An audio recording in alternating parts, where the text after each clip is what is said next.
റിസൾട്ടും കൂടുതലാണ്, സാമ്പത്തിക ലാഭവും ഇതിലുണ്ട്. ചെറിയ പൈസ ഉള്ളത്. ഇന്നലെ രാത്രി മുതൽ വിരിയൽ തുടങ്ങി. ഓ, ഇതിൽ വിരിയുന്നു. ഇത് വിരിഞ്ഞുകൊണ്ടിരിക്കുന്നു. ഇപ്പൊ ഇത് കോഴി ഒരു ദിവസം വിറ്റ് കഴിഞ്ഞാൽ ഒരാൾക്ക് ശരിക്കും ജീവിക്കാനുള്ള മാർഗം, കുടുംബത്തിൽ സുഖമായിട്ട് ജീവിക്കാനുള്ള. നിങ്ങൾ ഇതല്ലാതെ വേറെ എന്തെങ്കിലും പരിപാടി ചെയ്യുന്നു? ഇല്ല, ഞാൻ ഇത് മാത്രമേ. എഫ് ജി റോവർ എന്ന് വന്നിരിക്കുന്നത് മലപ്പുറം ജില്ലയിൽ വേങ്ങരക്കടുത്ത് വലിയോറ എന്ന് പറഞ്ഞ സ്ഥലത്താണ്. റഷീദ് ഖാന്റെ വീട്ടിലാണ് ഞാനിപ്പോൾ ഉള്ളത്. റഷീദ് ഖാന്റെ ഞാൻ വരാനുള്ള മെയിൻ കാരണം എന്ന് പറയുന്നത്, നിങ്ങൾ ഇവിടെയൊക്കെ എന്റെ പുറകിലൊക്കെ നിങ്ങൾ കാണുന്നുണ്ട്. ഈ പുറകിലുള്ള മാത്രമല്ല കേട്ടോ, ഇവിടെയൊക്കെ ഉണ്ട് ഇൻക്യുബേറ്റർ വെച്ചിട്ട് കോഴിക്കുഞ്ഞുങ്ങളെ മുട്ട വെച്ച് വിരിയിച്ചെടുക്കുന്ന ഒരു സിസ്റ്റം. അത് വിൽക്കുക, അതിനെ കൊണ്ട് വരുമാനം ഉണ്ടാക്കുക. ആ ഒരു സിസ്റ്റം അറിഞ്ഞിട്ട്, അത് ഒന്നും രണ്ടും അല്ല കേട്ടോ, ഒത്തിരി ഇൻക്യുബേറ്റർ വെച്ചിട്ടാണ് റഷീദ് ഈ കാര്യങ്ങളിലൂടെ ചെയ്യുന്നത്. അതിന്റെ വിശേഷങ്ങൾ അറിയാൻ വേണ്ടിയിട്ടാണ് ഞാൻ വന്നിരിക്കുന്നത്. റഷീദ് ഖാ, ഈ ഒരു പരിപാടിയിലേക്ക് വന്നിട്ട് ഇൻക്യുബേറ്റർ വെച്ച് തുടങ്ങിയിട്ട് ഇപ്പൊ എത്ര വർഷം കഴിഞ്ഞു? ഒരു വർഷം ഇപ്പൊ തുടങ്ങിയിട്ട്. അതിനു മുന്നേ എന്തായാലും ചെയ്തുകൊണ്ടിരുന്നത്? ഞാൻ ഗൾഫിലായിരുന്നു. ഓ, വിദേശത്തായിരുന്നു. 30 വർഷം പോലെ ഗൾഫിലായിരുന്നു. പിന്നെ അവിടുന്ന് വന്ന് പിന്നെ നിർത്തി. ഇപ്പോ ഏജ് ഒക്കെ ഓവറായി വരികയല്ലേ, അപ്പൊ നിർത്തി. അപ്പൊ നമ്മൾ ഇതിനെപ്പറ്റി ഇങ്ങനെ ചെറിയ എൻക്വയറി ഒക്കെ നടത്തിയപ്പോ, നാട്ടിൽ വന്നപ്പോ എന്തെങ്കിലും തുടങ്ങണം ചിന്ത ഉണ്ടായിരുന്നു. അപ്പൊ ഇതിനെ പറ്റി ഒന്ന് ഇങ്ങനെ എൻക്വയറി നടത്തിയപ്പോ ഇത് കുഴപ്പമില്ല, ലാഭകരമായ ഒരു പരിപാടിയാണ്. കുറച്ച് മെനക്കെടുണ്ട് എന്നുള്ളതേ ഉള്ളൂ. ഇത് മുട്ട പോയി കളക്ട് ചെയ്ത് കൊണ്ടുവരിക, വിരിയിപ്പിക്കുക, ഇങ്ങനെയുള്ള പരിപാടി. എന്നിട്ട് സെയിൽ ചെയ്യുക. അപ്പൊ ഇതിലേക്ക് നിങ്ങൾ വരുമ്പം ഈ ഇൻക്യുബേറ്ററിന് വേണ്ടിയിട്ട് അന്വേഷിച്ചത് അല്ലെങ്കിൽ ഇതൊക്കെ ഏത് വഴിക്കായിരുന്നു? ഇത് നെറ്റിൽ നമ്മളിപ്പോ സെർച്ച് ചെയ്തിട്ടുണ്ടെങ്കിൽ എല്ലാം കിട്ടൂല. ഇപ്പൊ നമ്മൾക്ക് എല്ലാം നമ്മുടെ കൈക്കുമ്പിളിലായത്. അപ്പൊ അതങ്ങനെ ചെയ്ത് നോക്കുമ്പോ അങ്ങനെ നമ്മളെ സന്തോഷേട്ടനെ പറ്റിയിട്ട് ഒരു ഇത് കിട്ടിയത്. അയാൾ പാലക്കാട്. ഇതേപോലുള്ള സിസ്റ്റം അവർ ചെയ്തു. അവര് കംപ്ലീറ്റ് അത് അവരതാണ്. ടോട്ടൽ ഇത് എത്ര ഉണ്ട്? ഇത് 9 പീസ് ഉണ്ട്. 9 പീസ് ഉണ്ട്. ഓ, അടിപൊളി. ഇത്തിരി ഒന്നിച്ചിട്ട് ഞാൻ കാണുന്ന ആദ്യമായിട്ടാണ്. അപ്പൊ ഈ 9 പീസും ആദ്യം തന്നെ ഒന്നിച്ച് പർച്ചേസ് ചെയ്തോ? അല്ല, 9 പീസിൽ നിന്ന് 2 പീസ് ഞാൻ ആദ്യം പാർസലായിട്ട് അങ്ങനെ കൊണ്ട് വരുത്തിച്ച് സന്തോഷ് ചേട്ടന്റെ അടുത്ത് നിന്ന്. അങ്ങനെ അത് വെച്ച് നോക്കുമ്പോ ഒരു 85% 90% കണ്ട് വിരിയുന്നുണ്ട്. അപ്പൊ ഞാൻ എന്ത് ചെയ്തു, ഇത് നമുക്കൊരു വിശ്വാസമായല്ലോ, ഇതില് വിരിയുന്നുണ്ട്, സാധനം മൂവ് ആകുന്നുണ്ട്. അങ്ങനെ ഞാൻ വീണ്ടും പാലക്കാട് അങ്ങേരെ കമ്പനി പോയിട്ട് അവിടുന്ന് പിന്നെ 7 പീസും കൂടി അവിടുന്ന് ഒന്നിച്ച് കൊണ്ടുവന്ന, ഒരു ഒറ്റ ദിവസം കൊണ്ടുവന്നാണ് 7 പീസും കൂടി. അങ്ങനെയാണ് ഞാൻ 9 പീസ് പിന്നെ ഇതില് വെച്ചത്. ഇത് ഒരെണ്ണത്തിൽ എത്ര വെച്ചിട്ടാണ് നമുക്ക്? ഇത് ഈ വലുത് 200 എണ്ണം ആണ്. ഇത് വലിയതാണ്. ഇത് 200 എണ്ണം പോകുന്നതാണ്. ഈ ചെറുതുകളെല്ലാം 100 എണ്ണത്തിന്റെ ആണ്. ഓ, അങ്ങനെയാണ്. അപ്പൊ ഈ വലുത് എത്ര എണ്ണം ഉള്ളത്? 2 വലുത്, 2 വലുതുണ്ട്, പിന്നെ 7 ചെറുതുണ്ട്, ബാക്കിയൊക്കെ ചെറുത്. ഇതിന്റെ സിസ്റ്റം എങ്ങനെയാണ്? ഇതിപ്പോ നമ്മൾ വിരിഞ്ഞു തുടങ്ങുന്നുണ്ടോ? ഇപ്പൊ വിരിയുന്നുണ്ട്. ഇത് ഇന്നലെ രാത്രി മുതൽ വിരിയല് തുടങ്ങി. ഓ, ഇതിൽ വിരിയുന്നു. കൊറേ ആൾക്കാരുണ്ടല്ലോ. ഇതൊക്കെ ഇത് വിരിഞ്ഞുകൊണ്ടിരിക്കുന്നു. ഇങ്ങനെ വിരിഞ്ഞുകൊണ്ടിരിക്കുന്നതാണ്. ഇത് എനിക്ക് തോന്നുന്നു 90% മേലെ വിരിയും. ഓ, അത്രയും വിരിയും. കാരണം ഒക്കെ നമ്മള് ചെയ്ത് വെച്ച മുട്ടകളാണ്. ഇതിപ്പോ ഈ ലൈറ്റിന്റെ സിസ്റ്റം ഒക്കെ എങ്ങനെയാ വരുന്നത്? ഇത് തന്നെ ഓട്ടോമാറ്റിക് ആയിട്ട് കട്ട് ഓഫ് ആവും. നമ്മളൊന്നും ചെയ്യണ്ട, ലൈറ്റിനൊന്നും നമ്മളൊന്നും ചെയ്യണ്ട. പക്ഷെ മുട്ട നമ്മള് പിന്നെ ഒരു ദിവസം 3 പ്രാവശ്യം കൈ കൊണ്ട് വെറുതെ ഒന്ന് ജസ്റ്റ് ഒന്ന് ഉരുട്ടി കൊടുക്കണം. ഓ, അങ്ങനെ അത് 3 പ്രാവശ്യമായിട്ട് ഡയലി ചെയ്യണം. ഓട്ടോമാറ്റിക് അല്ലല്ലോ. ഒന്ന് ചൂട് കിട്ടാൻ വേണ്ടി, എല്ലാ ഭാഗത്തും ചൂട് കിട്ടാൻ വേണ്ടിയിട്ട് നമ്മളൊന്ന് തിരിച്ചു കൊടുക്കണം. അതല്ലാതെ ഇതിന്റെ മുകളിൽ നിങ്ങൾ പേരൊക്കെ എഴുതി വെച്ചാൽ അതെന്താ സംഭവം? ഇത് പേര് എന്ന് പറഞ്ഞാൽ നമ്മൾ മുട്ട നമ്മുടെ മുട്ട അല്ല, നമ്മൾ വെളിയിൽ നിന്ന് കളക്ട് ചെയ്യുന്നതാണ്. നമ്മൾ കാശ് കൊടുത്ത് വാങ്ങുന്നതാണ് മുട്ട. അപ്പൊ ഓരോ ആളുകളുടെ പേര് നമ്മൾ അതിൽ എഴുതും. എങ്ങനെ വാങ്ങിക്കുന്ന സ്ഥലത്തിന്റെ അതെന്തിനു വേണ്ടിട്ട് അങ്ങനെ? അത് കാരണം നമ്മള് അടുത്ത പ്രാവശ്യം നമ്മള് ഇവരത് റിസൾട്ട് കിട്ടുന്നില്ല എന്നുണ്ടെങ്കിൽ ആ മുട്ട ഒഴിവാക്കും. അവരടുത്ത് പിന്നെ അവരടുത്ത് മുട്ട വാങ്ങിക്കില്ല. ഒരു 80% വിരിഞ്ഞില്ല എന്നുണ്ടെങ്കിൽ പിന്നെ ആ മുട്ട നമ്മൾ വാങ്ങിക്കൂല. ഇത് വെച്ച് കഴിഞ്ഞാൽ നമുക്ക് എത്ര ദിവസം കഴിഞ്ഞിട്ടാണ് നമുക്ക്? 18ാം ദിവസം മുതൽ ഇത് ചെറുതായിട്ട് ഇങ്ങനെ കൊത്തൽ തുടങ്ങും. വെളിയിൽ ഇവരെ ചുണ്ട് വെളിയിൽ വരൽ തുടങ്ങും. ആ ചുണ്ട് വെളിയിൽ വരുമ്പോൾ അന്ന് മുതലേ തുടങ്ങും. 19, 20 ആകുമ്പോഴേക്കിന് 99% വിരിഞ്ഞിട്ടും. പിന്നെ 1 എണ്ണം 2 എണ്ണം ഒക്കെ പിന്നെ ഈ ദിവസത്തിന് ബാക്കി ഉണ്ടാവും. 21ാം ദിവസം കഴിയുമ്പോഴത്തേന് മൊത്തം വിരിഞ്ഞ് തീർന്നു. പിന്നെ നമ്മൾ അവരെ പിന്നെ ബ്രൂണിങ് ചെയ്യാൻ വേണ്ടി മാറ്റി വെക്കും. ഇൻക്യുബേറ്ററിനെ കുറിച്ച് ഒരു ചെറിയ വിശദീകരണം തരാൻ. അതായത് ഇത് തെർമോകോൾ കൊണ്ട് ഉണ്ടാക്കിയതാണ്. തെർമോകോളാണ് സാധനം. അപ്പൊ അതുകൊണ്ട് വെയിറ്റ് ഒക്കെ കുറവായിരിക്കും. വെയിറ്റും കുറവുമാണ്. പക്ഷെ അതുപോലെ തന്നെ ഇതിന്റെ റിസൾട്ടും കൂടുതലാണ്, സാമ്പത്തിക ലാഭവും ഇതിലുണ്ട്. ചെറിയ പൈസ ഉള്ളത്.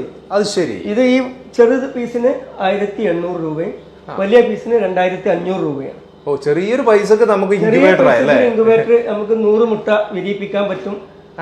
ഒരു 85% റിസൾട്ടും കിട്ടുന്നുണ്ട്. അതാണ് ഇതിന്റെ ഒരു ചെറിയ പ്രത്യേകത എന്ന് പറഞ്ഞിട്ട്. പിന്നെ ഇതാണ് ഇതിന്റെ തെർമോസ്റ്റാറ്റ്, അതായത് ഇതിന്റെ ചൂട് ഇതും കൺട്രോൾ ചെയ്യുന്നത് ഇവിടെയാണ്. ഇത് 37.7 വരുമ്പോ ഓട്ടോമാറ്റിക് ആയിട്ട് കട്ട് ഓഫ് ആവും. ഓ, അത് ശരി. ഉള്ളിലത്തെ ലൈറ്റ് ഓഫ് ആവും. പിന്നെ ആ ഫാന് മാത്രമേ കിടന്നു. അപ്പൊ അതൊന്നും നമ്മൾ ശ്രദ്ധിക്കണം. നമ്മൾ അതിനെ പറ്റി ആണ്ടൊന്നും നമ്മൾ ഒന്നും ചെയ്യണ്ട, കണക്ട് ചെയ്ത് വിട്ടുകൊടുത്താൽ മതി. അതാണത്. ഇത് പിന്നെ ഇതൊരു ബൾബ് ഇവിടെ, ഒരു ഓൾഡർ ഒരു ബൾബ്, ഇവിടെ ഒരു ഫാന്.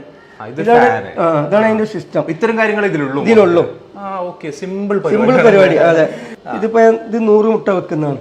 100 മുട്ടയുടെ ഇത് 100 മുട്ടയുടെ ട്രേ ആണ്. പക്ഷെ ഇത് 100 എണ്ണം അല്ല, കാരണം ഇതിൽ കുറച്ച് താറാവ് മുട്ട വലുതുണ്ടായതുകൊണ്ട് ഞാൻ 80 മുട്ട ഇതിൽ വെച്ചിട്ടുള്ളൂ. കുറച്ച് കാരണം ഉള്ളിൽ നമുക്ക് ഇങ്ങനെ മൂവ് ചെയ്യാൻ വേണ്ടിയിട്ടുള്ള ഇതാണ് ഇത് ഇളക്കി കൊടുക്കുന്നത് എന്ന് പറഞ്ഞത്. ജസ്റ്റ് ഒന്ന് ഇങ്ങനെ ഇളക്കിയാൽ മതി, കൂടുതലൊന്നും ചെയ്യേണ്ട ആവശ്യമൊന്നുമില്ല. ഓരോ മുട്ട എടുത്ത് വെക്കേണ്ട ആവശ്യമില്ല. ജസ്റ്റ് ഒന്ന് നമ്മളിങ്ങനെ കറക്കി കൊടുത്താൽ മതി, പൊട്ടിപ്പോവാതെ ശ്രദ്ധിച്ചാൽ മതി. അതാണ് ചെറിയൊരു പാത്രത്തിൽ വെള്ളം വെക്കുക. വെള്ളം വെക്കുക. അപ്പുറത്തെ റൂമിൽ നമ്മൾ വിരിഞ്ഞു കഴിഞ്ഞാല് പിന്നെ നമ്മൾ ഇങ്ങോട്ട് കൊണ്ടുവന്ന് മാറ്റിയാണ് വരാം. കൂട്ടിലേക്ക് മാറ്റും. അവിടെ 2 ദിവസം അവിടെ ഇടുള്ളൂ. അത് കഴിഞ്ഞിട്ടുണ്ടെങ്കിൽ നമ്മൾ ഇങ്ങോട്ട് ഇതേപോലെ കൂട്ടിലേക്ക് മാറ്റി. ഇതിപ്പോ 10 ദിവസം കഴിഞ്ഞവരാണ്. 10 ദിവസം കഴിഞ്ഞവരാണിത്. അപ്പൊ ഈ ഒരു പ്രായത്തിൽ തന്നെ നിങ്ങൾ കൊടുക്കുവോ? അല്ല, ഞാൻ 10 ദിവസം വെക്കൂല. ഇത് ബാലൻസ് വന്നതാ. 100-150 ആവുമ്പോഴേ ചിലവർ 100 പീസ് എടുക്കും, ചിലവർ 50 പീസ് എടുക്കും. അങ്ങനെ ബാലൻസ് വരുന്നതാണിത്. പിന്നെ അവര് പിന്നെ അങ്ങനെ വലുതായിട്ട് ഇവിടെ തന്നെ അങ്ങനെയാണ് കൂടി. അല്ല, അപ്പൊ അത് കൊടുക്കുന്നതിന് പ്രശ്നമുണ്ടോ? പ്രശ്നമൊന്നുമില്ല. ചിലവർ ഇങ്ങനെ ഒരു 10 ദിവസം 15 ദിവസം ഉള്ളതിന് എൻക്വയറി ഉണ്ടാവും. അപ്പൊ അത് നമ്മള് അവർക്ക് കൊടുക്കും. ഇതൊക്കെ ഇവിടെ വിരിഞ്ഞവരാനാണ്. കുറച്ചും കൂടി വലുതാണ്. അതിൽ താറാവും കുഞ്ഞുണ്ട്. അതില് 3 താറാവും കുഞ്ഞുണ്ട്. ബാക്കിയുള്ള കോഴികളാണ്. അപ്പൊ താറാവും അല്ല നിങ്ങൾ വിരിപ്പിക്കുന്നുണ്ട്. താറാവ് വിരിപ്പിക്കുന്നുണ്ട് നമ്മള്. അപ്പൊ അതും അതില് ബാലൻസ് വന്നാണ്. അപ്പൊ ഇതിൽ വലിയ കോഴിയൊക്കെ കാണുന്നുണ്ടല്ലോ. ഇത് നമ്മള് മുട്ടക്ക് വേണ്ടിട്ട് ഇവരെ കുഞ്ഞുങ്ങൾ ഉണ്ടാക്കാൻ വേണ്ടിട്ട് കൊണ്ടുവച്ചാണ്. ഇത് നമ്മൾ വാങ്ങിച്ചത്. സിൽക്കി, അമേരിക്കൻ സിൽക്കി എന്ന് പറയും. അപ്പൊ ഇതിന്റെ മുട്ടയും വിരിയിക്കാൻ വേണ്ടി വെക്കലുണ്ട്. നമ്മൾ ആ കൂട്ടത്തിൽ വെക്കും. അത് സാധാരണ നാടൻ കോഴി മാത്രം, ഇവിടുത്തെ കോഴി മാത്രമല്ല, അല്ല വിദേശി ഉണ്ട് ഇതില്.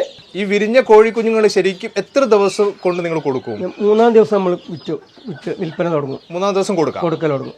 2-3 ദിവസം നിങ്ങളുടെ നിർത്തിയിട്ട് ചൂട് കൊള്ളിച്ചിട്ട് നമ്മൾ കൊടുക്കുന്നു. പ്രശ്നമൊന്നും ഇല്ലാന്ന് കണ്ടു കഴിഞ്ഞാൽ. അപ്പൊ ഇവര് കൊണ്ടുപോയി കഴിഞ്ഞാൽ അവരും ഇതിന് ചൂട് കൊടുക്കും, അങ്ങനെയൊന്നും വേണോ? അല്ല, അവര് കൊണ്ടു ചെല്ലുന്ന ഒരു 2 ദിവസം അവരും ചൂട് കൊടുക്കണം. വേണം. ശരിക്കും അവരും 2 ദിവസം ചൂട് കൊടുക്കണം. അപ്പൊ ഇതിനൊരു ഉന്മേഷം കിട്ടുള്ളൂ. ഈ കൊണ്ടുപോകുന്നത് ശരിക്കും ഇത് എന്തിനു വേണ്ടിയിട്ടാണ് കൊണ്ടുപോകുന്നത്? ഇത് വളർത്താനുള്ളവരുണ്ട്, ചിലവര് വിൽപ്പനക്കുള്ളവരുണ്ട്. അവരും വിൽക്കാൻ വേണ്ടിയിട്ട് അവർ കുറച്ചും കൂടി വലുതാക്കിയിട്ട് ഫാമില് വലിയ പീസാക്കിയിട്ട് അവർ അങ്ങനെ വിൽക്കും. അതിന് പ്രധാനപ്പെട്ട ഒരു കാര്യം എനിക്ക് ചോദിക്കാനുള്ളത്, ഇത് ഇതേപോലുള്ള ഒരു പരിപാടി തുടങ്ങിക്കഴിഞ്ഞാൽ, ഇപ്പൊ ആർക്കെങ്കിലും തുടങ്ങാൻ ആഗ്രഹം തുടങ്ങിക്കഴിഞ്ഞാൽ അത് ശരിക്കും ലാഭം ഒക്കെ എങ്ങനെയാണ് വരുന്നത്? ഒരു വരുമാന മാർഗമായിട്ട് ഒരു ഫാമിലിക്ക് കടന്നു പോകാൻ പറ്റുമോ? പിന്നെ തീർച്ചയായിട്ടും ഇതൊരു നല്ല വരുമാനം തന്നെയാണ്.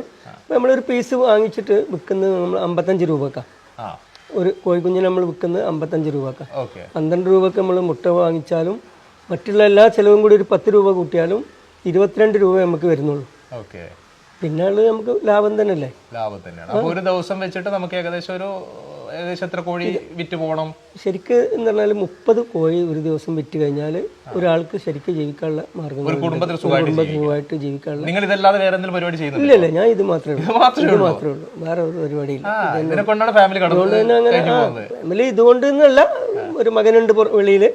പക്ഷെ നമ്മുടെ കാര്യങ്ങളെല്ലാം ഇതുകൊണ്ട് അങ്ങനെ തീർന്നിട്ട് സന്തോഷമായിട്ട് കുഴപ്പമില്ല.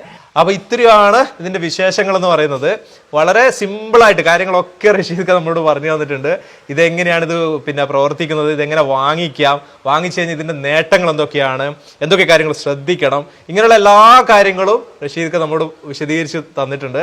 ഇനി ഇതിൽ കൂടുതലായിട്ട് എന്തെങ്കിലും സംശയങ്ങളൊക്കെ ഉണ്ടെങ്കിൽ നിങ്ങൾ വിളിക്കുക കേട്ടോ. ഇപ്പൊ ഓൾറെഡി റഷീദ് പറഞ്ഞൊരു കാര്യമുണ്ട്, ഈ സന്തോഷാണ് അല്ലെ, സന്തോഷാന്റെ നമ്പറും കൂടി ഇതിലേക്ക് കൊടുക്കാൻ വേണ്ടിയിട്ട്. അങ്ങനെ നിങ്ങൾക്ക് ആയിരിക്കും വേണമെങ്കിൽ വിളിച്ച് നിങ്ങൾക്ക് ചോദിക്കാമല്ലോ, ഡയറക്റ്റ് ചോദിക്കാമല്ലോ. ഇനി കൂടുതലും ഡൗട്ട്സ് ഒക്കെ ഉണ്ടെങ്കിൽ ആ നമ്പറും ഞാൻ ഡിസ്ക്രിപ്ഷനിൽ ആഡ് ചെയ്യുന്നുണ്ട്. നിങ്ങൾ വിളിക്കാം, നിങ്ങൾ സംസാരിക്കാം. ഈ ഒരു വീഡിയോ ഇവിടെ വെച്ച് നിർത്താണ്. അടുത്ത ദിവസം ഒരു അടിപൊളി വീഡിയോ ആയിട്ട് നിങ്ങളുടെ മുന്നിലേക്ക് വരാം. Okay, by.